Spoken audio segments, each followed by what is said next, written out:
Hello everyone, happy 2025. In this video, I'm going to discuss what invalidation looks like in a religious community or a religious cult. So I grew up in the Iglesia Ni Cristo, which is a fundamentalist cult, and it does have a narcissistic structure.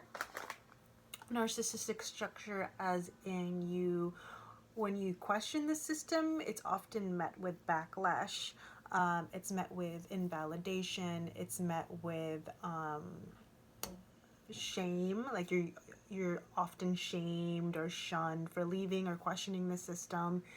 And oftentimes you will be met with defensive attitudes towards, the system and this collective narcissism that is really rampant in these churches and these cults.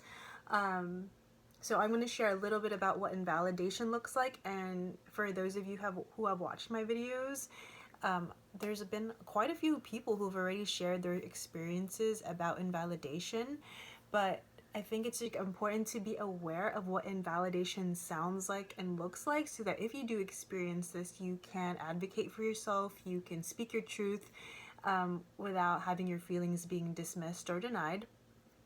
And then also you can be on the lookout for, if you're trying to find a new religion or you're trying to practice your faith and you're venturing out into the world, what you want to avoid and what you ultimately don't want, if you're trying to bring your child up in spirituality. This is one way you can identify and detect if someone is invalidating your child. So when I was 17 years old, I remember I had ate something that I wasn't supposed to eat, because in the religion, you weren't supposed to eat this Filipino dish. It's called dinuguan. And I went to my friend's birthday party and I ate the dish. I didn't eat all of it because I didn't like it. I just didn't like the taste, but I had a bite of it. And I remember, I don't know if I think I told my mom or something, and at the time, she freaked out because she thought I was gonna get in trouble, and she had this very hypervigilant response that I ate dinuguan. So she set up an appointment with one of the clergy, the religious leaders at the time. He was a minister, and I still remember his face to this day because he had very distinct eyebrows, and his energy was very, I guess the best way I could describe his energy was arrogant and know-it-all. You just, anyway, a know-it-all energy. So basically, I met with this minister, and at the time I didn't know he was narcissistic, but now looking back as a woman, I now am aware of what narcissism looks like and how it can exist in a religious, minister, pastor, priest. In my case, it would be minister. So he sat me down, he came over to our house, and I had doubts anyway, so I was like, might as well bring up my doubts, and he lectured me, or he pulled out the Bible and read me a verse about, I wasn't supposed to eat dinuguan. And so I had, at 17 years old, developmentally, that's a very crucial time frame for an adolescent when they're trying to form who they are as a person and their identity.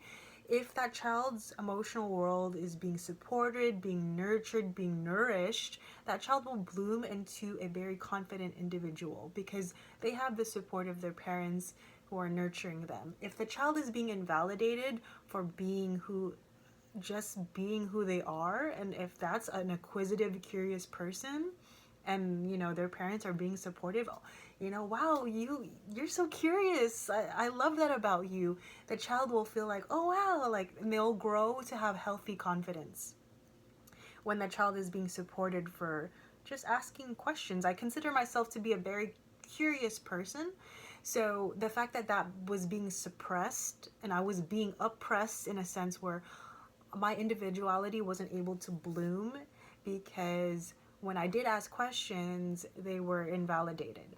So when I brought up when I brought up a point in history to this minister, I said, so you know, the people in the Holocaust who died, so you're saying that they won't be saved because they're not a part of the Iglesia Ni Cristo?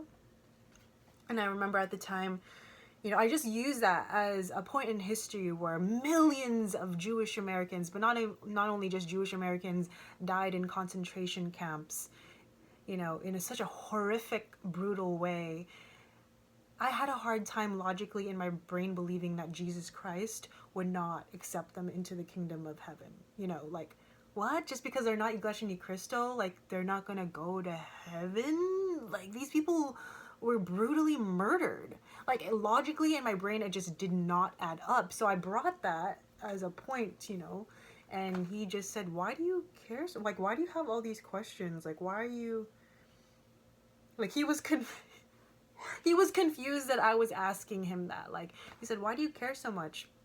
That was the first time I was ever invalidated for having...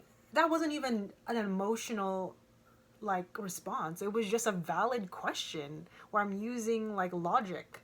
And ever since that time, I remember ever since that time, like, that logical part of my brain was shut off because I just stopped asking questions. I stopped speaking up for myself. I stopped advocating for myself because this person told me that he just basically dismissed everything I said. So now looking back on it, that was a very invalidating moment for me. And I feel like a lot of people in religious communities where they're not allowed to question experience invalidation like that.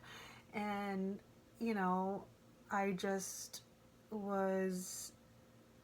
remember seeing him like a week or two after that meeting outside of the chapel, and he just like gave me a weird look that he's...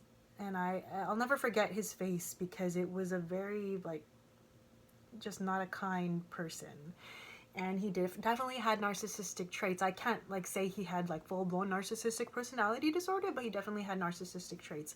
And then also, okay, so to put things into context, a validating response from a person in a religious community would be like, wow, how beautiful that you care so much. You have such a caring heart. Not why do you care so much.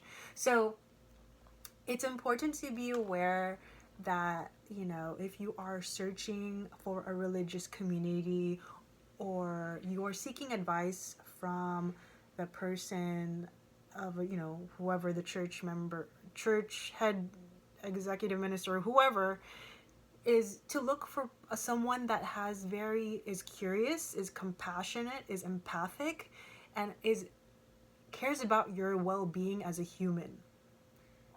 And if the church really cared about people's well-being and about diversity, they would just support you or your decision to leave.